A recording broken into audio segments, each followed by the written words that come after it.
الله الرحمن الرحيم ويقول يا ليتني لم أوت كتابيا ولم أدر ما حسابيا وقال تعالى ويقول الكافر يا ليتني كنت ترابا صدق الله المولى العظيم وصدق رسوله النبي الكريم ونحن على ذلك من الشاهدين والشاكرين والحمد لله رب العالمين আলহামদুলিল্লাহ। মহান আল্লাহ পাকের আলিশান দরবারে লাখ কোটি শুকর যে মহান আল্লাহ পাক রব্বুল আলামিন আপনাকে আমাকে আল্লাহ তাআলার মহান হুকুম জুমার নামাজ আদায়ের জন্য তার ঘরে আসার তৌফিক দান করছেন। কোরআন এবং হাদিস থেকে কিছু কথা বলবার এবং শুনবার তৌফিক দান করতেছেন। এই জন্য সকলেই শুকরিয়া আদায় করি আলহামদুলিল্লাহ। আল্লাহ পাক রব্বুল আলামিন মানব জাতিকে সৃষ্টি করে দুনিয়াতে পাঠাইছেন, দুনিয়াতে রাখার উদ্দেশ্যে না, দুনিয়া থেকে নিয়ে যাওয়ার উদ্দেশ্যে। মাত্র একটা দিনের উদ্দেশ্য করে আল্লাহ পাক রব্বুল আলামিন দুনিয়াতে আমাদেরকে পাঠাইছেন। সেটা হচ্ছে কিয়ামত দিবস, হিসাবের দিন, বিচারের দিন। সেই দিনের উদ্দেশ্য করে আল্লাহ পাক রব্বুল আলামিন আপনাকে আমাকে এই মুসাফির হিসাবে আমাদেরকে রাস্তায় পাঠাইছেন আল্লাহ তাআলা। মুসাফির যেমন তার গন্তব্য যদি ঢাকায় থাকে, এখান থেকে যদি কেউ ঢাকায় যায়, উদ্দেশ্য যদি থাকে ঢাকা মহাখালীতে, সেখানে যদি তার বিশেষ কোনো কাজের উদ্দেশ্যে এখান থেকে সে বের হয়, যদি গাজীপুর চৌরাস্তায় গিয়ে যদি তার ছোটোখাটো কোনো প্রয়োজন পড়ে, তো সেখানে সে বেশি সময় কাটায় না। কারণ কি? সে জানে যে এখানে আমি যদি সময়টা নষ্ট করি তাহলে আমার আসল যে উদ্দেশ্য, সেই উদ্দেশ্য আমার হাসিল হবে না, উদ্দেশ্য পূরণ হবে না। আমি যদি সময় মতো যদি আমি সেই মহাখালীতে আমি যদি পৌঁছতে না পারি তাহলে আমার সেই কাজটা হবে না। এই জন্য সে পথিমধ্যে, পথের মাঝখানে সে বেশিক্ষণ সময় নষ্ট করে না। যদিও তার কোনো কাজ থাকে, সেই কাজের ক্ষেত্রে সে সময়কে হিসাব করে চলে। কারণ কি? এটা তার মূল উদ্দেশ্য না।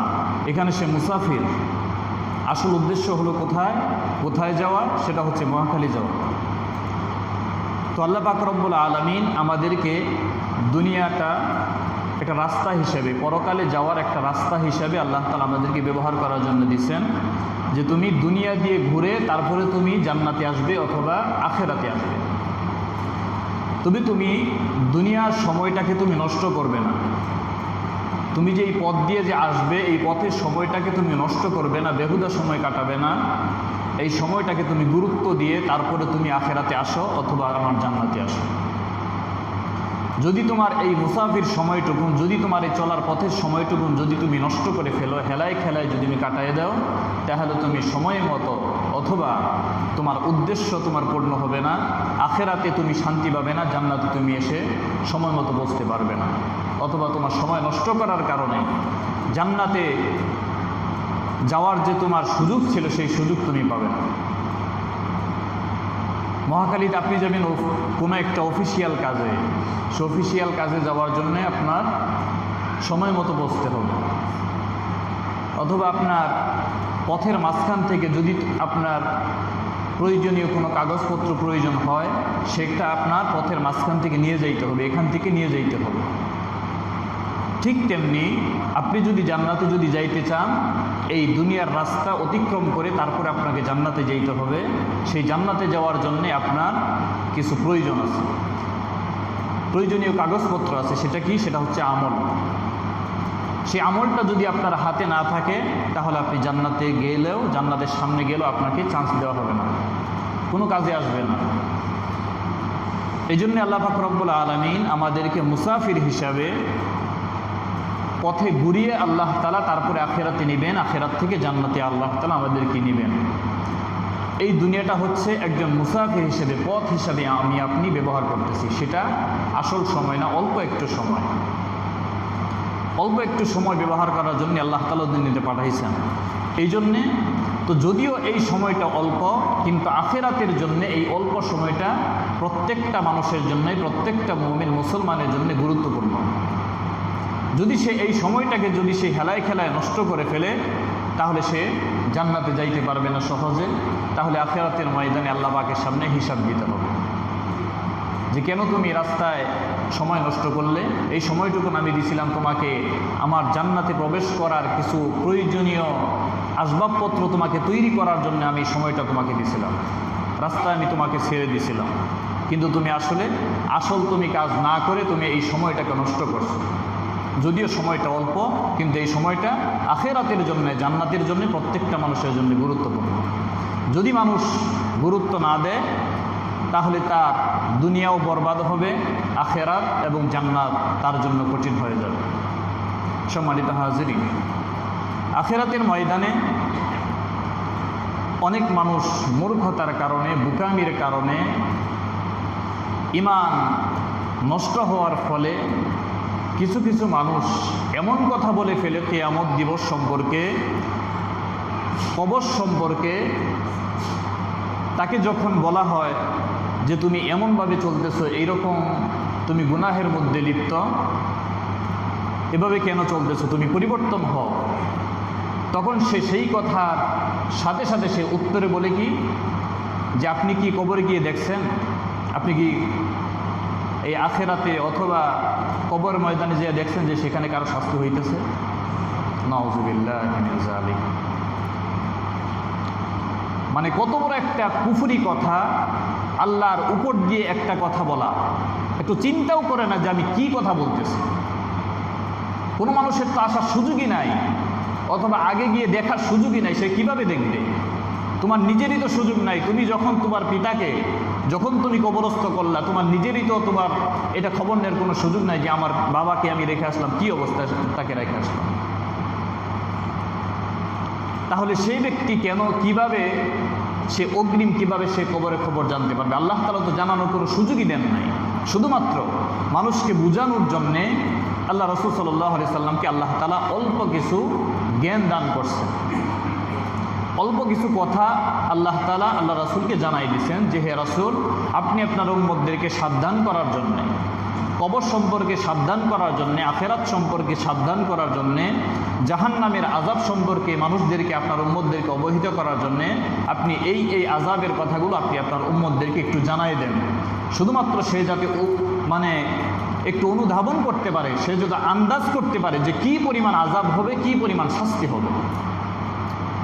আপনি তো পুরাপুরি তো বুঝাইতে পারবেনই না। আল্লাহ তাআলা রাসূলকে এইভাবে বলেন যে আপনি তো পুরাপুরি মানুষদেরকে বুঝাইতে পারবেনই না, মানুষ অনুধাবন করতে পারবেই না, যাতে একটু আন্দাজ করতে পারে যেটা কি পরিমাণ আযাব আমার সহ্য করা আমার পক্ষে সম্ভব না, যাতে এতটুকু বুঝতে পারে। কারণ আখিরাতের শান্তি অথবা সুখ যেমন মানুষ আজ পর্যন্ত দুনিয়ার কোনো মানুষ সেটা উপভোগ করতে পারে নাই। মানুষের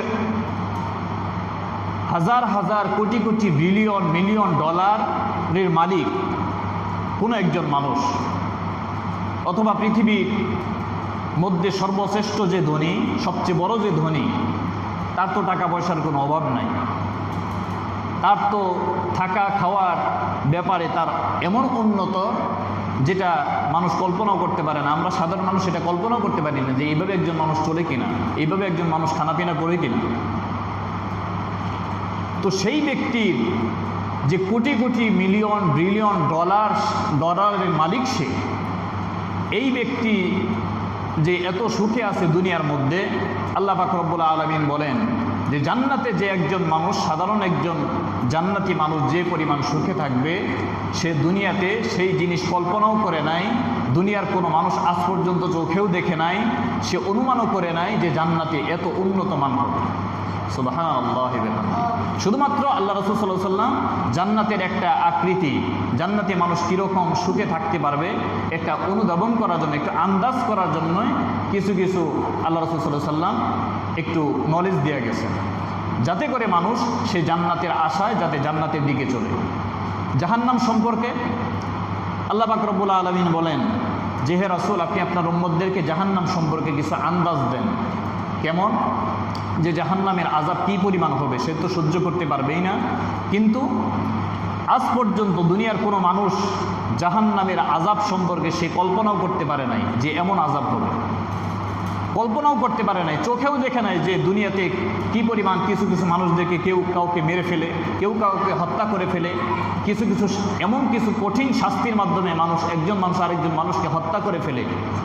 এটা দেখে মানুষ আশ্চর্য হয় যে এইভাবে একজন মানুষ মানুষকে মারতে পারে, এত কঠিন শাস্তি দিয়ে একজন মানুষ আরেকজনকে মারতে পারে।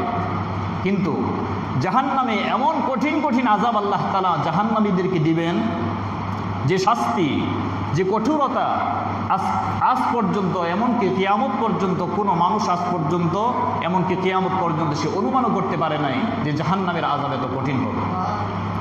আল্লাহ, এ সম্পর্কে আল্লাহ পাক রব্বুল আলামিন কিয়ামত দিবস সম্পর্কে মানুষ কি বলবে কিয়ামতের দিন, এগুলো আল্লাহ তাআলা কোরআনে কারীমে বলেন। যখন একজন মানুষকে হিসাবের সামনে দাঁড় করানো হবে, অথবা এখনও হিসাব শুরু হয় নাই, তখন মানুষ বলবে যে কবরেই তো ভালো ছিলাম। মানুষের একটা অভ্যাস হলো, সে যদি কিছু কষ্টে থাকে, এর পরবর্তীতে যদি আরেকটা বড় কোনো কষ্ট আসে, তখন সে মনে করে যে আগেরটাই তো ভালো ছিল, আল্লাহ তাআলা এই কষ্ট আমাকে শেষ করে নাকি, অথবা এর পরবর্তীতে কি হবে সেখানে নিয়ে যায়, এটা আর সহ্য হয় না। কথার কথা, আপনার শরীরে যদি আপনার মাথা ব্যথা হয়, আপনার কাছে মনে হয় যে সমস্ত রোগের চাইতে কঠিন রোগ হচ্ছে মাথা ব্যথা। কারো যদি পেট ব্যথা হয় গ্যাসের কারণে, তার কাছে মনে হয় সমস্ত রোগের চাইতে সবচেয়ে কঠিন রোগ হচ্ছে পেট ব্যথা। কিয়ামতের ময়দানে মানুষের অভ্যাস হবে এমন, যখন একজন মানুষকে কবরের মধ্যে আযাব দেওয়া হবে, সে মনে করবে যে এটাই বুঝি সবচেয়ে বেশি কঠিন আযাব। এজন্য সে আল্লাহ পাকের কাছে শুধুমাত্র সে পানাহা চাবে, আল্লাহ তাআলা আপনি আমাকে এখান থেকে সরায় নেন, কিয়ামতের ময়দানে ওঠান, আমি এই আযাব সহ্য করতে পারতেছি না, আমার কাছে মনে হচ্ছে এটাই সবচেয়ে বেশি কঠিন আযাব। কিয়ামতের ময়দানে যখন তাকে উত্তোলন করা হবে, ওঠানো হবে, তখন সে মনে করবে যে এটাই বুঝি সবচেয়ে কঠিন আযাব, কবরের আযাবের চাইতে সেটা আরও কঠিন হবে, যার কারণে সে মনে করবে এটাই বুঝি কঠিন আযাব, এর উপরে মনে হয় আর কোনো আযাব নাই। সে বলবে আল্লাহ তাআলা আপনি আমাদের হিসাব তাড়াতাড়ি শুরু করেন, আমাদের এই আযাব, এই রৌদ্রের প্রখরতা, রৌদ্রের গরম আমাদের সহ্য হচ্ছে না, আপনি আমাদের এখান থেকে নিয়ে যান, হয় জাহান্নামে দেন না হয় জান্নাতে দেন। জাহান্নামে দেওয়ার কথাও আল্লাহ তাআলার কাছে বলবেন, কেন? এই আযাবটা সহ্য হচ্ছে না। এজন্য সম্মানিত হাজিরিন, তখন প্রত্যেকটা মানুষকে যখন হিসাবের সামনে দাঁড় করানো হবে,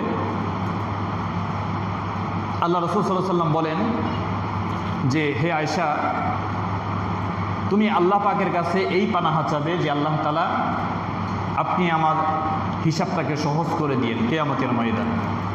আয়েশাকে বলতেছেন রাসূল, নবীজি বলেন যে আয়েশা, তুমি আল্লাহ পাকের কাছে এই দোয়া করবে সবসময় যে আল্লাহ তাআলা আপনি আমার হিসাবকে সহজ করে দিয়েন। কারণ প্রত্যেকটা মানুষের প্রত্যেকটা কাজের কথা, অথবা প্রত্যেকটা তার নিঃশ্বাসের হিসাব যদি আল্লাহ পাক আমার কাছে চান, আমি হিসাব দিতে পারবো না। যার কারণে আল্লাহ পাক যদি আমার হিসাবকে যদি সহজ না করেন, তাহলে আমার পক্ষে, কোনো মানুষের পক্ষে আল্লাহ পাকের সামনে হিসাব দিয়ে জান্নাতে যাওয়া অথবা হিসাব শেষ করা কারো পক্ষে সম্ভব হবে না, আল্লাহ তাআলা যদি হিসাবকে সহজ না করেন। তো যাই হোক, যখন এরকমভাবে হিসাব যখন শেষ হবে, মানুষের আমলনামা যখন তার ডান হাতে অথবা বাম হাতে দেওয়া হবে, যখন একজন জাহান্নামীকে, যখন একজন গুনাহগারকে তার আমলনামা যখন বাম হাতে দিয়ে তার বাম হাতটা যখন পেটের ভিতর দিয়ে ঢুকাই দেওয়া হবে, নাউযুবিল্লাহি মিন যালিক, শাস্তির উপরে শাস্তি, একজন জাহান্নামীকে শাস্তির উপরে শাস্তি দেওয়া হবে। বাম হাতে আমলনামা দেওয়া মানেই সে জাহান্নামী হয়ে গেছে। এরপরে আল্লাহ তাআলা তার এই আমলনামাকে দেখতে দিবেন না, তার আমলনামা দেখার আগেই আল্লাহ তাআলা অটোমেটিকলি তার বাম হাতকে এই পেটের ভিতর দিয়ে ঢুকিয়ে বাহির দিয়ে বের করে ফেলবেন, নাউযুবিল্লাহি মিন যালিক।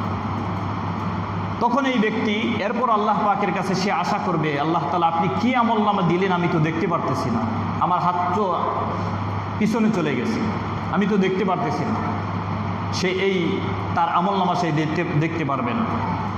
তখন সে দৌড়াইতে থাকবে, পুরা হাসরের ময়দান সে ছুটতে থাকবে। এই যে পেটের ভিতর দিয়ে হাত ঢুকানো, এটা একটা আযাব। আবার উপর থেকে রৌদ্রের প্রখরতা, সমস্ত কিছু মিলে আবার তার হিসাব, সে নিজের চোখে সে তার নিজের হিসাবগুলো দেখতে পারতেছে না। সমস্ত কিছু না দেখার কারণে, এমন চতুর্দিক থেকে তার শাস্তির কারণে সে ছুটতে থাকবে, দৌড়াইতে থাকবে। তখন সে বলবে, ওয়ায়াকুলুল কাফিরু ইয়া লাইতানি কুনতু তুরাবা। প্রত্যেকটা কাফের মুশরিক তারা বলবে কি, হায় আফসোস, যদি আমরা মাটি হইতাম, যদি আমরা দুনিয়ার মধ্যে যদি আমরা মাটি হইতাম তাহলে তো আজকে আমার এই অবস্থা হইতো না। প্রত্যেকটা কাফের মুশরিকরা এই কথা বলবে, প্রত্যেকটা জাহান্নামীরা তারা এই কথা বলবে যে যদি আমি মাটি হইতাম তাহলে তো আমার এই আযাব হইতো না, আমার শাস্তি হইতো না। আমি মানুষ হওয়ার কারণে আজকে আমার কিয়ামতের ময়দানে উপস্থিত হইতে হয়েছে, আমার হিসাবের সামনে দাঁড় করানো হয়েছে, আমার হিসাবের কাঠগড়া আমাকে দাঁড় করানো হয়েছে। আল্লাহ পাক রব্বুল আলামিন কোরআনে কারীমের অন্যত্র বলেন, ওয়ায়াকুলু ইয়া লাইতানি লাম উতা কিতাবিয়া। যখন এইভাবে একজন জাহান্নামীকে, গুনাহগারকে যখন এই বাম হাতে যখন তার আমলনামা দেওয়া হবে, প্রথমে যখন সে দেখবে অথবা এরপরে যখন আল্লাহ তাআলার ইশারায় যখন তার হাতকে বের করা হবে তাকে দেখানোর জন্যে প্রমাণ হিসাবে, তখন সে দেখবে ছোট ছোট গুনাহগুলো তার সেই বাম হাতের আমলনামার মধ্যে লেখা হয়ে গেছে। গোপনে ছোট্ট একটা, সে কারো নামে একটু গীবত করছে, ছোট্ট একটা গুনাহ। প্রত্যেকটা মানুষের কাছে এই গুনাহটা অনেক ছোট মনে হয়, গীবত করাটা ছোট মনে হয়, কিন্তু এটা অনেক কঠিন একটা গুনাহ, কবিরা গুনাহ। এটা মানে সচরাচর প্রত্যেকটা জায়গায় এটা চলে, মসজিদের ভিতরেও চলে, নাউজুবিল্লাহি মিন যালিক, মসজিদের ভিতরেও চলে।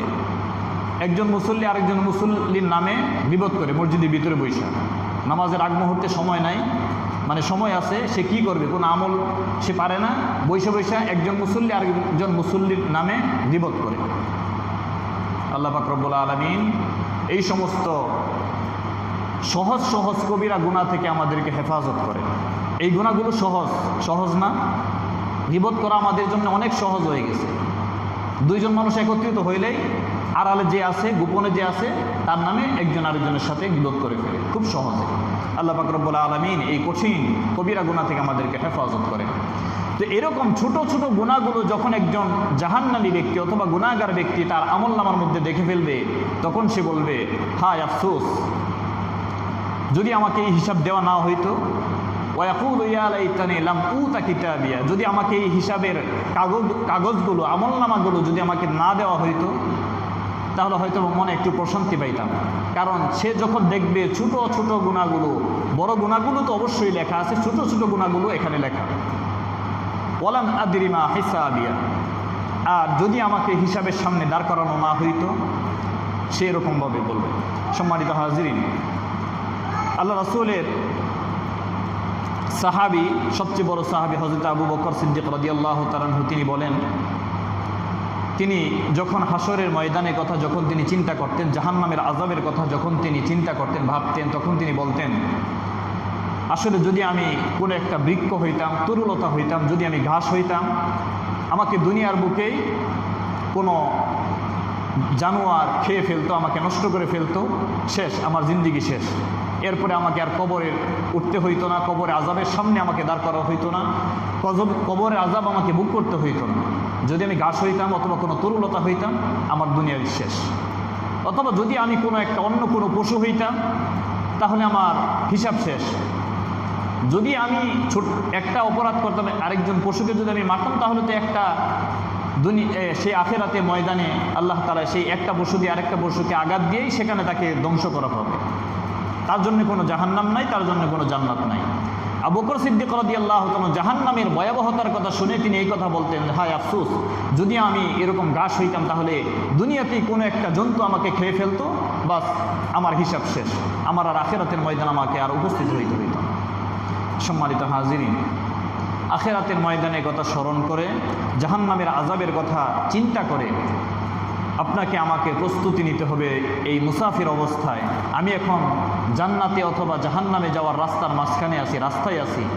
আমাকে এই জন্য এখান থেকে প্রস্তুতি নিয়ে যেতে হবে, এখান থেকে তাড়াতাড়ি প্রস্তুতি নিতে হবে এমনভাবে যাতে করে আমি জান্নাতে সহজে যাইতে পারি, যাতে আমার সময়টা নষ্ট না হয়, আমার কাগজপত্র অর্থাৎ আমাদের আমল যাতে ঠিক করে এখান থেকে যাতে আমি জান্নাতের সামনে, জান্নাতের দরজার সামনে যাতে আমি উপস্থিত হতে পারি।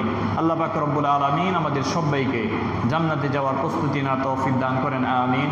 ওয়া আখিরু দাওয়ানা আলহামদুলিল্লাহ।